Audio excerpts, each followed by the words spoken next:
22-летний Александр Пересыпкин, сбивший насмерть 4-летнего мальчика, предстал перед судом. Трагедия произошла 8 октября минувшего года на улице Гаврилова. Маленький Адриан в сопровождении бабушки и дедушки переходил дорогу по пешеходному переходу. «Мерседес» сбил всех троих. Взрослых госпитализировали, ребенок скончался на месте.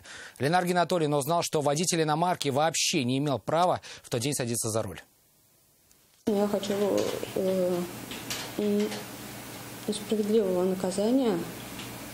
Все-таки это смерть и смерть маленького ребенка. Карина Гатауллина до сих пор не может поверить, что ее сына нет в живых. Трагедия произошла 8 октября. Она тогда вместе с мужем была в командировке, а за маленьким Адрианом присматривали ее родители. Бабушка, дедушка и малыш, возвращаясь домой, переходили дорогу по зебре. «Мерседес» снес всех троих.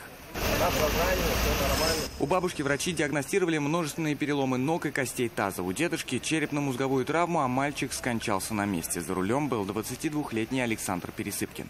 Ни одного звонка с моей стороны не было. Единственное, я нашел, получается, довольно Эдуарда в сети, в интернете. Написал ему там сообщение, оставил свой номер телефона с извинениями. То есть, если какая-то... могу оказать какую-то помощь, то позвоните, пожалуйста.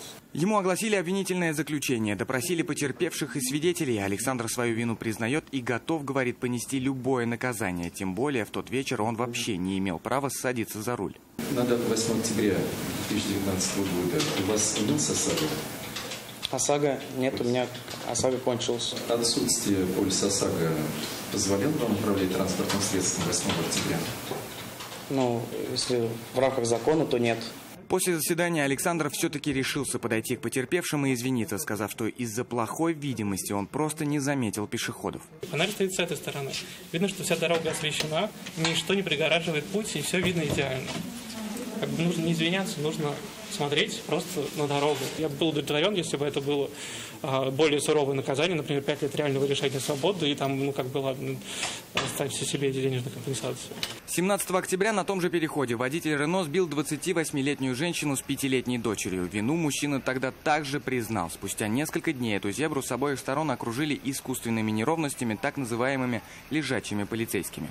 Я рад, что сделали неровности, потому что если бы они были раньше, тогда бы Адриан, скорее всего, не погиб. Какое наказание водителю «Мерседеса» вынесет суд, будет известно, вероятно, через несколько заседаний. Прения сторон пройдут 21 февраля. Ленар Гинатуллин, Константин Бушуев, «Вызов 112».